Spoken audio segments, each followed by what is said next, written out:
Di hari kenaikan-Mu ya Tuhan Yesus, kami umat-Mu datang berkumpul bersama-sama pada saat ini. Di rumah-Mu yang kudus ini, kami ingin menaikkan pujian dan syukur karena kebaikan dan kasih-Mu yang tak pernah berkesudahan bagi kami. Dan biarlah Tuhan boleh kembali memberkati kami semua melalui firman-Mu yang akan kami baca dan renungkan bersama-sama. Sehingga setiap kami yang mendengarnya memperoleh berkat Tuhan, memperoleh kekuatan dan juga kemampuan untuk bisa melakukannya dalam kehidupan kami hari demi hari. Kami sudah siap untuk mendengarkan firman-Mu. Biarlah Tuhan berfirman di tengah-tengah kami saat ini. Amin. Umat Tuhan, saya undang berdiri. Kita akan mendengarkan firman Tuhan yang akan dibacakan dari Alkitab. Haleluya.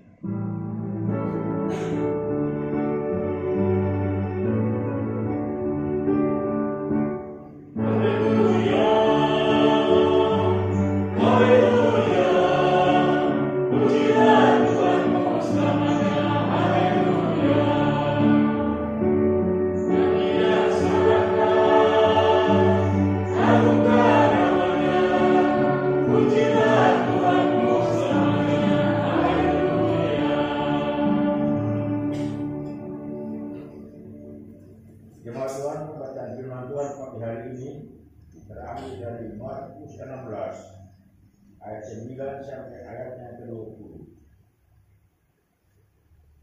Markus 16 ayat 9 sampai ayatnya yang ke-20 yang menyatakan, setelah Yesus bangkit pagi-pagi pada hari pertama minggu itu, yang mula-mula menampakkan dirinya kepada Maria Magdalena. Daripadanya Yesus pernah mengusir tujuh setan. Lalu perempuan itu pergi memberitakannya kepada mereka yang selalu mengunjungi Yesus, dan yang pada waktu itu sedang berkabung dan menangis. Tetapi ketika mereka mendengar bahwa Yesus hidup dan telah dilihat olehnya, mereka tidak percaya. Sesudah itu, ia menampakkan diri dalam rupa yang lain kepada dua orang dari mereka. Ketika keduanya dalam perjalanan luar kota, lalu kembalilah mereka dan memberitakannya kepada teman-teman yang lain. Kepada mereka pun teman-teman itu tidak percaya. Akhirnya ia menampakkan diri pada ke-11 orang itu ketika mereka sedang makan, dan ia mencela ketidakpercayaan dan kedegilan hati mereka. Oleh karena mereka tidak percaya kepada orang-orang yang telah melihat dia sesudah kebangkitannya.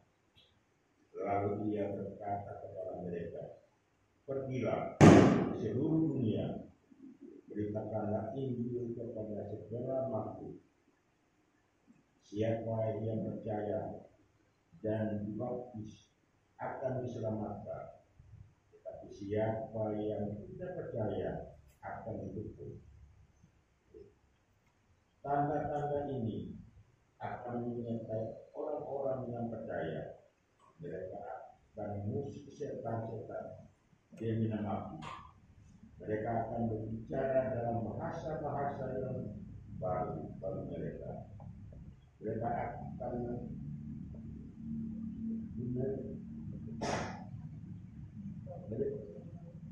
dan sekalipun mereka meminum racun maut, mereka tidak akan mendapat neraka.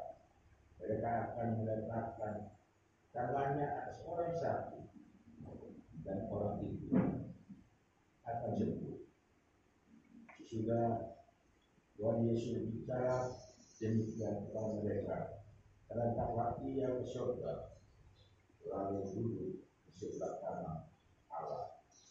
Mereka pun pergi memberitakan Injil ke segala penjuru, dan Tuhan pun bekerja dan mengukuhkan firman itu dengan tanda-tanda yang menyertai.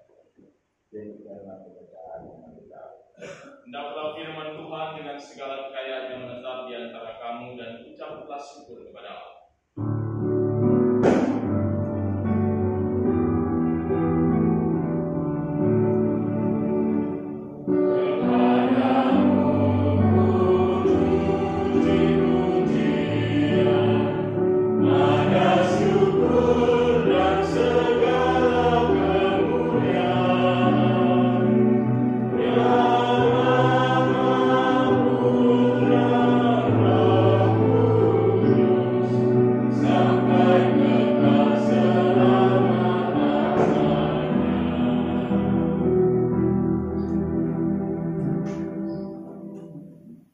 Ibu bapak saudara yang dikasihi Tuhan, hari ini adalah sebuah hari yang istimewa buat kita semua. Kenapa saya katakan istimewa? Karena di hari yang sama kita merayakan dua hari raya besar dari dua agama yang ada di Indonesia. Buat kita hari ini kita merayakan kenaikan Tuhan Yesus, atau juga yang sering disebut sebagai pemuliaan Tuhan Yesus. Dan buat saudara kita umat Muslim, hari ini mereka juga merayakan Idul Fitri, hari kemenangan. Artinya bahwa ada dua kemenangan juga yang boleh dirayakan bersama-sama dalam kebersamaan. Dan saya nggak tahu apakah atau kapan begitu ya hari seperti ini bisa terulang lagi. Ini nggak tahu berapa puluh tahun atau berapa ratus tahun sekali begitu ya. Ada waktu di mana di hari yang sama kita merayakan dua hari raya keagamaan. Artinya bahwa kita sama-sama bersyukur atas anugerah Tuhan di tengah-tengah kehidupan kita bersama. Nah, hari ini kita berkumpul bersama-sama untuk beribadah di hari raya kenaikan Tuhan Yesus ini. Dan firman Tuhan yang diambil sebagai dasar renungan kita adalah Injil Markus pasal 16 ayat 9 sampai 20. Sebuah bagian perikop yang sebenarnya Bapak Ibu ini agak diperdebatkan oleh banyak orang. Jadi ada perdebatan sebenarnya terjadi di seputaran keberadaan perikop bacaan ini. Jadi Injil Markus pasal 16 ayat 9 sampai 20 ini diperdebatkan mulai dari lama sekali. Kenapa? Karena ada beberapa manuskrip begitu ya, naskah-naskah kuno Alkitab yang ternyata tidak mencatat keberadaan bagian perikop ini. Jadi akhirnya hal itu yang kemudian menimbulkan perdebatan di antara ya orang teolog-teolog begitu ya, bapak-bapak gereja kita juga, yang kemudian mempertanyakan apa benar ini adalah asli, atau kemudian boleh dikatakan ini adalah sebuah tambahan. Tapi saya mau katakan bahwa meskipun kita melihat dan mendengar ada perdebatan seperti itu, tapi tetap saja bahwa saat ini kita mengimani dan mengakui bahwa bagian firman Tuhan ini juga adalah bagian dari Alkitab yang kita miliki. Dan kita percaya bahwa apa yang disampaikan pun adalah menjadi bagian dari pesan Tuhan buat kita semua. Karena memang Bapak Ibu Saudara, apa yang disampaikan dalam perikop ini adalah hal-hal yang sebenarnya juga disampaikan di dalam ketiga Injil yang lain. Jadi isinya dari perikop ini sebenarnya adalah sebuah rangkuman dari dua peristiwa besar buat orang Kristen, yaitu peristiwa kebangkitan Yesus dan juga peristiwa kenaikan Tuhan Yesus. Dua peristiwa yang sebenarnya juga tadi saya katakan dicatat oleh Injil-Injil yang lain. Jadi tidak ada yang salah dengan apa yang disampaikan di dalam perikop bacaan ini. Peristiwa kebangkitan diceritakan bagaimana juga disampaikan di sana. Peristiwa kebangkitan diingatkan kembali. Yesus berjumpa dengan Maria Magdalena. Yesus berjumpa dengan 2 orang murid, dan kemudian Yesus berjumpa dengan ke-11 orang murid. Itu sebuah cerita yang juga dicatat di Injil yang lain. Demikian juga kisah tentang kenaikan Tuhan Yesus ke surga. Setelah Yesus bangkit, Yesus menampakkan diri kepada murid-muridnya, dikatakan bahwa Yesus naik ke surga. Namun kita lihat bersama-sama, sebelum Tuhan Yesus naik ke surga, ada pesan penting yang ditinggalkan Yesus buat murid-muridnya dan juga buat kita pada hari ini. Pesan yang disampaikan lewat ayat yang ke-15 dari bacaan kita. Pesan yang mengatakan kepada kita semua atau kepada murid-muridnya pada saat itu, pergilah ke seluruh dunia, beritakanlah Injil kepada segala makhluk. Artinya ada pesan Tuhan sebelum Tuhan naik ke surga, bahwa Tuhan mengingatkan kepada murid-muridnya untuk memberitakan Injil.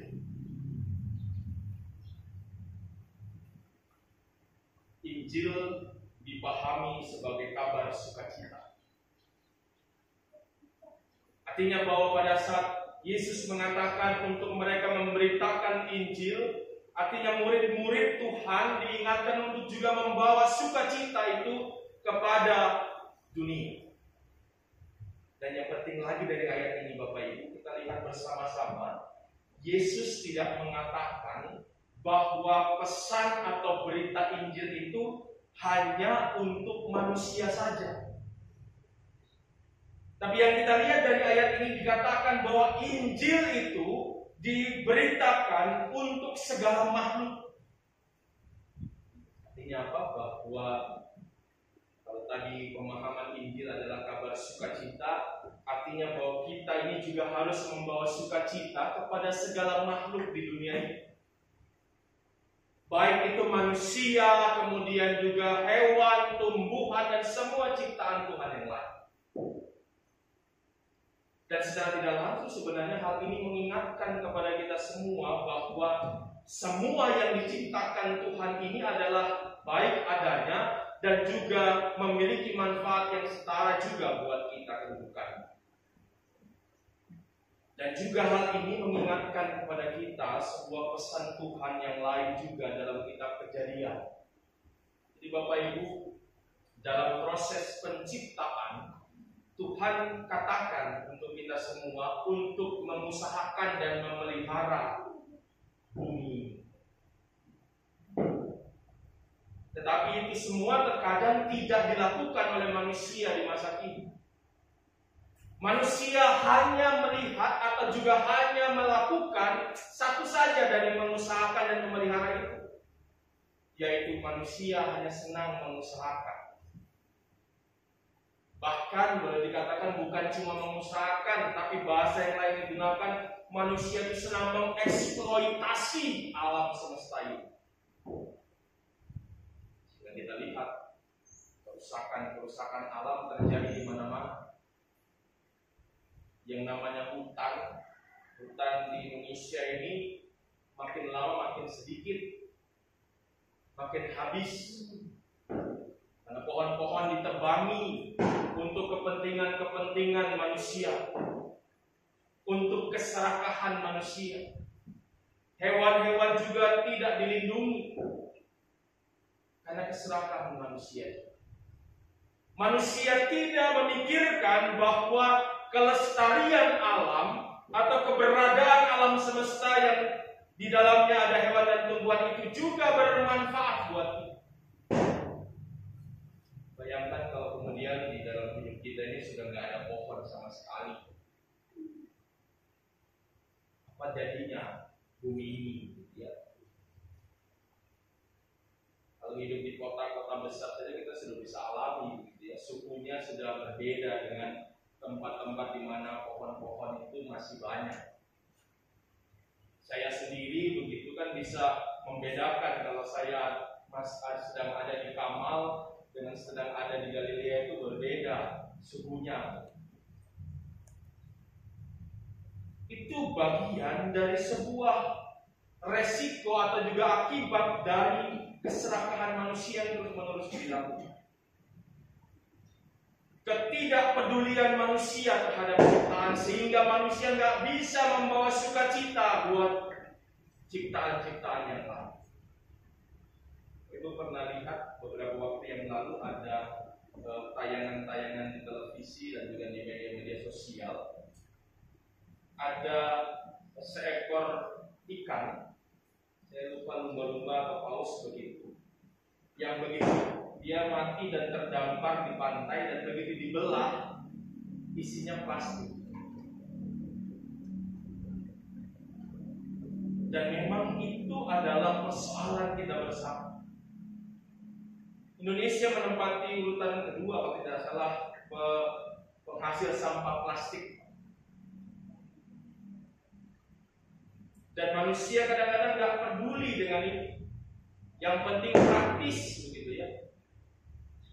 Gak mempedulikan alam semesta yang diciptakan. Padahal kita diingatkan saat ini melalui pemberitaan firman Tuhan. Tuhan katakan kepada kita semua, beritakanlah Injil Tuhan kepada semua makhluk. Beritakanlah kabar sukacita kepada sesama manusia dan kepada juga seluruh ciptaan yang lainnya. Jadinya sebagai anak-anak Tuhan kita diingatkan untuk membawa sukacita menjadi sukacita, bukan hanya buat sesama manusia tapi juga buat hewan dan tumbuhan yang lain. Jadi kita membawa kabar baik dari Tuhan Yesus buat orang lain. Membawa kabar yang baik itu juga kepada alam yang diciptakan Tuhan. Itulah pesan yang diberikan Tuhan kepada murid-murid sebelum dia naik ke surga. Tetapi kita lihat juga Bapak Ibu, Tuhan Yesus nggak cuma kasih pesan, tetapi Tuhan Yesus juga mengatakan kepada murid-muridnya di ayat yang ke-17, tanda-tanda ini akan menyertai orang-orang yang percaya. Mereka akan mengusir setan-setan demi nama. Mereka akan berbicara dalam bahasa-bahasa yang baru bagi mereka. Mereka akan memegang ular, dan sekalipun mereka minum racun maut, mereka tidak akan mendapat celaka. Mereka akan meletakkan tangannya atas orang sakit dan orang juga akan sembuh. Jadi dari ayat ini Tuhan mengatakan, kalau aku saat ini memerintahkan kamu membawa kabar sukacita, memberitakan Injil Tuhan kepada seluruh dunia, gak usah khawatir, karena aku akan menyertai kamu selalu. Karena Tuhan tahu tugas memberitakan Injil bukan hal yang mudah. Tugas untuk membawa sukacita kepada semua makhluk bukan hal yang gampang. Kalau bicaranya gampang, tetapi kalau melakukannya tidak gampang. Kita tahu bahwa perintah ini adalah sebuah perintah yang selalu diingatkan Tuhan, membawa kabar sukacita menjadi sukacita bagi banyak orang dalam hidup kita. Tapi seringkali kita sulit untuk melakukan.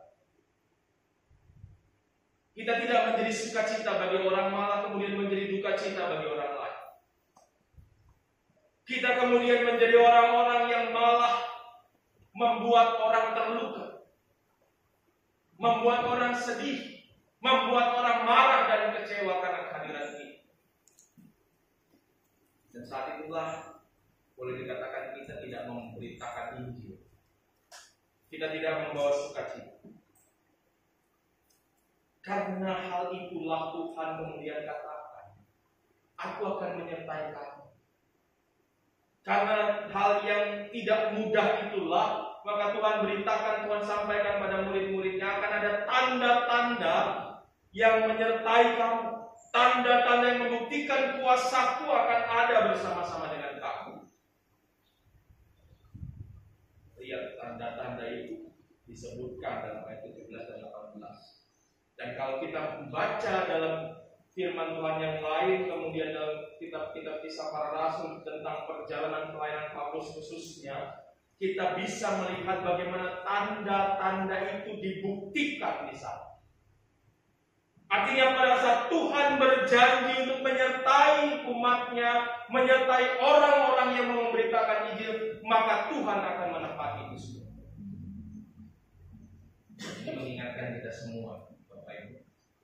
Kalau Tuhan sudah berjanji sama kita, Tuhan pasti akan tepati. Tuhan gak akan ingkar janji seperti manusia, seperti kita.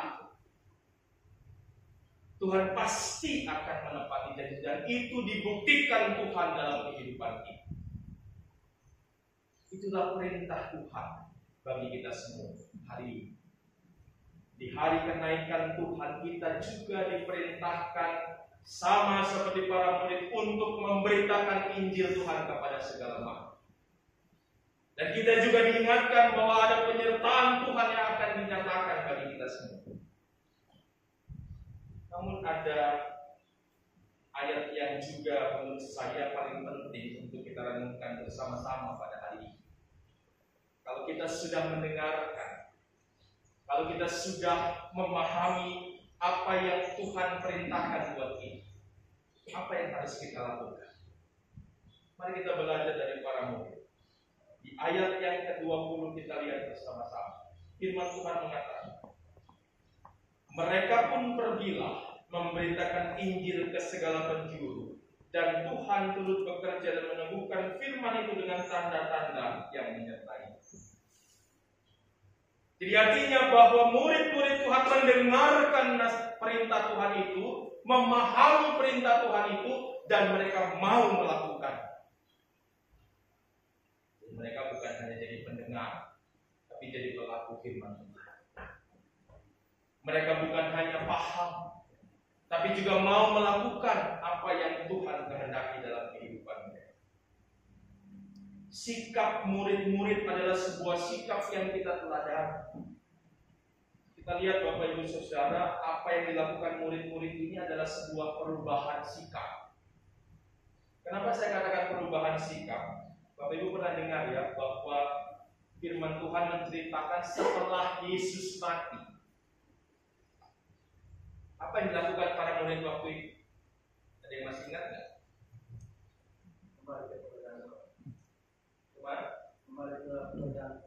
Kembali ke pekerjaan semula. Apalagi yang dilakukan mereka? Bapak Ibu Saudara, setelah Yesus mati, yang dilakukan murid-murid itu sembunyi ketakutan.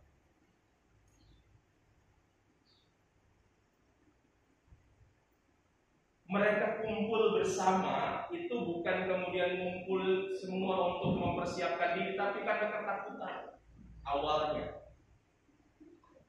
Mereka takut, mereka khawatir kalau apa yang terjadi kepada Yesus juga terjadi kepada mereka. Mereka belum siap mati. Mereka masih ingin hidup, masih ingin ada di dunia, masih ingin selamat. Nah, ini yang juga kadang-kadang terjadi dalam kehidupan kita. Kita cari selamat, cari aman. Murid-murid waktu itu mengalami situasi yang menakutkan. Saya bisa bayangkan orang yang istilahnya selama ini guru mereka, Yesus yang selama ini mereka kenal sebagai sosok yang luar biasa, tiba-tiba harus mati disalib. Mereka juga takut pastinya, jangan-jangan kami juga akan disalib. Tapi kita lihat bagaimana perjumpaan Yesus dengan mereka kembali lewat peristiwa kebangkitan membuat mereka berubah. Yesus bangkit, Yesus berjumpa dengan mereka, Yesus naik ke surga, dan setelah itu murid-murid melakukan perintah Yesus. Peristiwa kenaikan Yesus pada saat itu juga bisa dikatakan mengubahkan hidup mereka.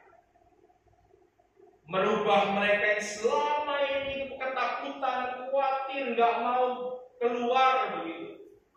Tetapi mereka kemudian berani untuk melakukan perintah Tuhan. berikan buat mereka. Tuhan akan menyertai mereka yang selama ini ketakutan berubah berani. Dan kalau itu kemudian menjadi pesan buat kita, Bapak Ibu, semoga peristiwa kenaikan yang kita rayakan hari ini juga membawa perubahan yang lebih baik buat kita. Jangan lagi khawatir, jangan lagi takut, jangan lagi kecewa, jangan lagi marah. Karena mungkin hari-hari belakangan ini kan kita juga masih terus khawatir akan kehidupan kita masing-masing. Masih terus merasa sedih, kecewa, kenapa ini bisa terjadi. Tapi percayalah bahwa Tuhan selalu ada buat kita. Jadi peristiwa kenaikan ini juga menguatkan kita, mengingatkan kita bahwa kehadiran Tuhan itu benar-benar nyata dalam hidup kita. Sehingga kita juga bisa berubah menjadi lebih baik di dalam Tuhan. Dan peristiwa kenaikan ini menjadi pesan juga bahwa Yesus menunjukkan kepada murid-murid yang kehadirannya. Dan saat dia naik ke surga, murid-murid hadir di sana menyaksikan dan berubah. Dan murid-murid pada saat itu juga menunjukkan kepada kita semua bagaimana dalam kehidupan mereka akhirnya mereka tidak terus-menerus melihat Yesus yang naik ke surga, tetapi mereka kemudian melakukan apa yang Tuhan perintahkan. Kalau dalam bahasa sehari-hari yang sering kita dengar, mereka tidak terus melihat ke surga, tapi juga melihat ke bumi. Dan ini pesan buat kita, buat gereja. Terus terang Bapak Ibu, banyak gereja itu hanya bicara tentang surga, gak bicara tentang keberadaan kita di dunia ini. Bapak Ibu, kita masih ada di dunia ini. Dan selama kita masih ada di dunia ini, kita harus melakukan yang terbaik untuk Tuhan melalui peran kita di dunia ini. Jangan hanya bicara tentang surga. Jangan hanya mengharapkan tentang surga. Kadang-kadang orang Kristen kan lucu. Mau masuk surga, tapi suruh cepat-cepat nggak mau. Benar nggak? Tapi Bapak Ibu semua mau masuk surga kan? Mau cepat-cepat nggak masuk surga? Kan kalau cepat-cepat masuk surga cuma satu. Syaratnya cuma ya sudah selesai hidup begitu kan. Tapi selama kita ada di dunia ini, mari bersama-sama kita lakukan perintah Tuhan. Mari kita berikan yang terbaik lewat kehidupan kita ini. Biarlah peran serta kita atau peran kita di tengah-tengah masyarakat, di tengah-tengah dunia ini benar-benar nyata lewat kehidupan ini. Itulah pesan Tuhan bagi kita semua hari ini. Pesan untuk kita semua memberitakan Injil Tuhan kepada segala makhluk. Dan biarlah setiap kita yang mendengarkan ini mau melakukannya dalam hidup sehari-hari. Kita belajar dari para murid yang juga mau melakukan itu dalam hidupnya, karena mereka percaya, mereka meyakini dan juga mengimani Tuhan akan selalu ada dan menyertai, memampukan mereka menjalani kehidupan. Karena itulah janji-janji Tuhan yang selalu juga akan digenapi dalam kehidupan kita semua. Tuhan memberkati. Amin.